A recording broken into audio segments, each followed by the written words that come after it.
Agora olhamos a Semana da Unidade dos Cristãos. Está connosco João Luís Fontes, investigador e professor universitário que há muito acompanha este itinerário de encontro e aproximação entre os cristãos. Olá, boa tarde. Boa tarde. Obrigado por estar entre nós uma vez mais.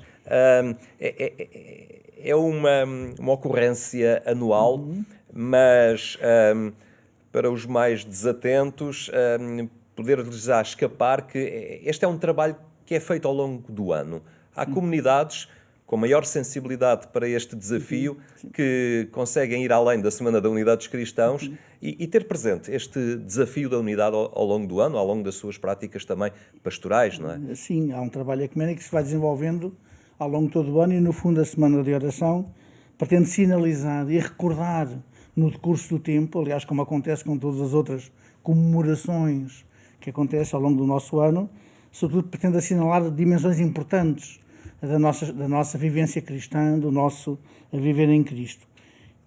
Porque, de facto, depois há todo um trabalho ecuménico que não se pode restringir a esta semana, mas que vai acontecendo, quer ao nível juvenil, por exemplo, com os fóruns ecuménicos jovens e outras iniciativas, quer com itinerários, inclusive, de eventos ecuménicos que, por exemplo, acontecem no Porto, a partir de um grupo ecuménico muito ativo, que propõe um itinerário ao longo de todo o ano. Por exemplo, além, evidente, do trabalho mais próximo de diálogo, de encontro, das relações de amizade, de proximidade, de partilha da palavra, de oração, que às vezes não são tão visíveis, mas que são fundamentais para este movimento essencial e que o Papa tem falado muito, deste de ir ao encontro do outro, de sair da nossa zona de conforto, de deixar muitas vezes os preconceitos que temos acerca do outro e descobri-lo na sua verdade, no dom que traz e naquilo que me pode enriquecer até na forma como eu vejo e entendo o ser cristão e das imensas possibilidades que se abrem nas circunstâncias de cada um deste seguir a Cristo. Este ano há um tema, como em todos, aliás, que preside a esta semana. Permanecei no meu amor e produzireis muitos frutos. Como habitualmente foram preparados materiais para serem utilizados nas comunidades. E este excerto retirado do Evangelho de João, na verdade, acaba por sublinhar que é na proximidade, é nesta sintonia com Cristo, todos de alguma forma sintonizados, que também depois o testemunho passa com outra eficácia para o mundo. Sim, a ideia fundamental na escolha deste texto, como todos os anos, há um grupo muito concreto que é convidado a elaborar estes subsídios para esta semana. Este ano, é curioso, é uma comunidade monástica feminina que nasce no âmbito da Reforma, num percurso algo semelhante, ou com muitos traços de proximidade com a própria comunidade de Tézi, também um grupo de mulheres da Reforma que descobre o filão da vivência monástica e que vai fundar a sua comunidade precisamente em Granchan, na Suíça, num sítio onde já havia, ou tinha existido desde a Idade Média também, uma importante comunidade monástica, e que descobrem, sobretudo, e é isso que elas pretendem transmitir ao terem escolhido este tema e depois ao desenvolverem a sua proposta celebrativa, elas pretendem salientar a ideia de que não há unidade nem reconciliação sem este permanecer em Cristo. E que, no fundo, quanto mais nos aproximamos de Cristo, quanto mais aprofundamos a nossa relação com Ele, esta urgência de estarmos em comunhão com Cristo, é nisso e é aí que descobrimos, no fundo, a fonte para a reconciliação, para a cura das divisões que elas, no fundo, ao longo da vigília, vão situando em 3 níveis. As próprias divisões interiores, que nos impedem a nossa própria unificação, as divisões entre nós cristãos e as próprias divisões, conflitos, rupturas, que muitas vezes ainda temos com a própria humanidade e com toda a criação. Portanto, é como se este permanecer em Cristo fosse a chave de tudo. Cristo é o centro desta relação e é daí que parte o poder de reconciliar e de curar, de nos curarmos a nós mesmos e de nos curarmos nas nossas relações com os outros, com o mundo, com a criação.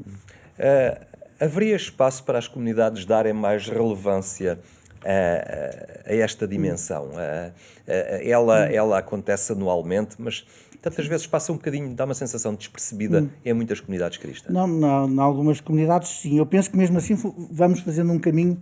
Este é um caminho que se vai fazendo passo a passo, e também é verdade que, se calhar até pela nossa própria realidade, de uma maioria católica, apesar de estarmos também num mundo cada vez mais marcado por esta diversidade religiosa, e não só de outras religiões não cristãs, mas também das próprias expressões do cristianismo, mas pelo menos sociologicamente e mais visivelmente esta maioria é católica.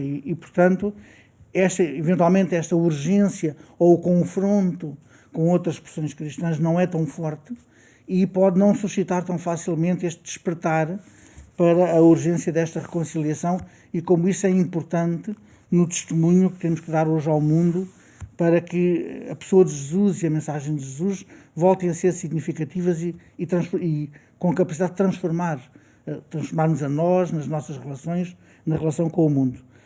Acho que já se vai fazendo muito mais, pelo menos, do que se fazia há uns anos, e é um caminho, de facto, que já fazendo. É evidente que as comunidades, o próprio livro, o caderno do Oitavário, sugere, além das grandes celebrações comunitárias, também todo um itinerário de reflexão e de oração que se pode perfeitamente adaptar a pequenos grupos ou até à oração pessoal. Não é? E, portanto, temos aqui muito espaço para caminharmos. É, por exemplo, muito interessante o sinal que passa despercebido nos lecionários e nos livros das orações universais, porque as novas orações universais trazem, durante este oitavário, introduziram orações específicas para marcar esta semana, coisa que nos rituais anteriores não acontecia. Não é? Referia há pouco o Fórum Ecuménico Jovem. Realmente, entre as novas gerações, há menos preconceitos, há menos peso do passado e, se calhar, uma outra oportunidade também para dar mais expressão, mais fôlego a este trabalho. Não, isso é verdade. A experiência que temos tido nos fóruns ecuménicos e, sobretudo, nesta colaboração entre os departamentos juvenis das várias igrejas, tem sido uma grande abertura para este encontro, para este diálogo, o peso, se calhar, das memórias mais doridas que as igrejas, sobretudo as igrejas não católicas, têm num espaço em que elas muitas vezes foram obrigadas à clandestinidade e não tinham direito a uma voz pública, não é? E que, portanto, acabaram por afirmar também a sua diferença e a sua identidade numa lógica de oposição.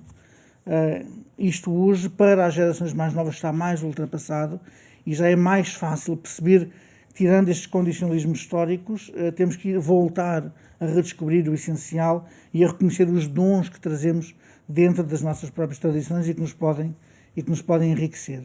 E que, no fundo, quando vamos aqui, não estamos a fazer um favor a ninguém, estamos a ir, como propõem as próprias monjas de Ranchin, estamos a ir ao coração do Evangelho, ao coração da relação com Cristo, que nos chama a esta unificação profunda e à cura das nossas relações uns com os outros.